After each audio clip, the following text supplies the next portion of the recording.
America is so sick that it elected a president with 34 felonies, but brothers who come home from jail can't get an apartment. Peace and blessings, beautiful souls, magnificent beings. We're witnessing another black pastor, along with their fellow politicians, who have become professional parasitic leechers of black emotions, always litigating something in a victim mentality, never providing solutions to the issue, never bringing about the change that they say that needs to happen. Only victim blaming. And this cannot continue to persist. Allow him to continue crying. America is so sick that Bruce Jenner, who won the decathlon in 1980, transitioned into a woman named Caitlyn, killed the woman with his car, and 4 months later was named Woman of the Year. Now, I have little disagreements with him with this Bruce Jenner situation. However, he's still using the language of Bruce Jenner being transitioned into a woman. That is humanly impossible. They can portray themselves as and imitate women, but a biologically born male will forever be a biologically born male, as well as a biologically born female will forever be a biologically born female. But again, he uses the language of transitioning. They have transitioned into nothing. Just because you castrate yourself does not make you a woman, does not make your human organism a biologically female human organism whose proper pronoun is woman, girl, etc. So again, even with his illustration of this point, he's still feeding into the liberal left mindset that a man can transition into a woman. Allow him to continue to cry. America is sick. America is sick because they did not mind electing a narcissistic sociopath when they had the option to elect. And I guarantee you, he voted for Joe Biden, an individual who eulogized a Klansman, an individual who stood with, I think it's Storm Thurmond, who is a legendary racist, an individual who put the final touches on the 1994, I believe, crime bill that is deemed racist by anyone who looked at it at the time and contributed to this so-called influx of black males into prison for a very long time. Allow the crybaby to continue. Elect a qualified black woman and then think black women gonna come out and march with y'all March 4th out. Kamala Harris is not a descendant of American slavery. She is not African American. If we're gonna leech our self to an individual and claim that they're black, and by that identity politic claim that we should vote for her, she is not a descendant of American slavery. She is not an African American. So why should those of us who are descendants of slaves vote for a woman who has the skin complexion of a black person? Why should we vote for her based off the fact that she looks like one of us? And why would you vote for anybody who look like you just because they look like you? She is not qualified and has never been qualified to lead a people, especially becoming the president of the United States. Any human being that intentionally denies themselves the ability to bring forth life and govern that life that they bring forth, meaning intentionally deciding not to engage in the prerequisite of being human for the proliferation of the human species, how can you now become a leader of the human species? She intentionally refused to bring life onto the planet and engage in the most difficult leadership role, that of being a biological parent of a biologically born human organism. Allow this crybaby to continue. I wish we would. America is so sick, they are now trying to shut down the African American Museum at the Smithsonian.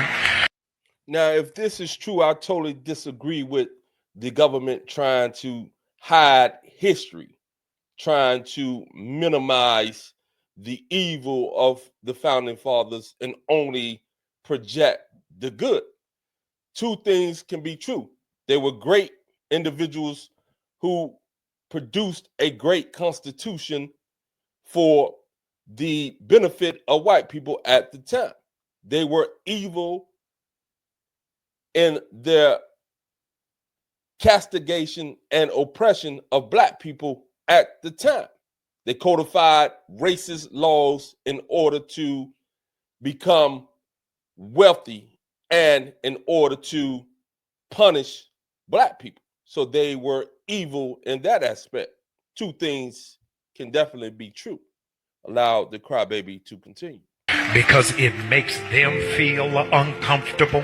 How you think we feel watching everybody else get reparations? How you think it makes us feel still being judged by the color of our skin rather than... We are still litigating the past. Let's be clear.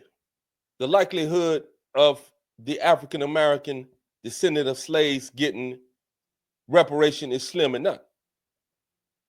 Yes, reparations are due if we base it off the evil and the restriction that this government intentionally engaged in order to keep us behind and to advance their own cause. So slavery, Jim Crowism, the 1980s with the drug infestation of the inner cities, the 1960s with the deliberate breakdown and the destruction of the black organizations that were doing something for self, which they claim that we wasn't doing for self or are not doing for self at this point in time. When we were in organizations that were determined to do something for self, the government destroyed that. So yes, reparations are due. Are we going to get it? No. Should we still be litigating the past? No. We remember the past, we grow, and we advance into the future.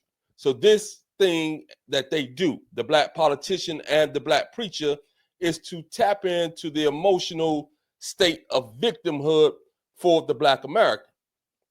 They become wealthy. The preachers, these liberal preachers and these liberal politicians become wealthy. The district and those people that they preach to and they are representing in Congress remains the same, in part due to the fact that no one's addressing the cultural issues that we have embraced that are detrimental to the growth of any human being. The disgraceful vulgarity that we have embraced as a culture is the primary reason that we remain at the bottom of every economic and social metric within this nation. And if you're so sick of America, those of you who have the money, why not leave? Stop complaining unless you have solutions. And the solution isn't government handout. It hasn't worked. It will not work. The solution is to require of each individual in any community to be a respectful individual, to be an individual that is industrious, and to be an individual that is disciplined. We're not pushing those things. All we want to do is blame Donald Trump and blame white people for racism. No, racism exists. Donald Trump has not exhibited any more racism than Joe Biden, than Barack Obama, who were your black president, who did absolutely nothing for you specifically.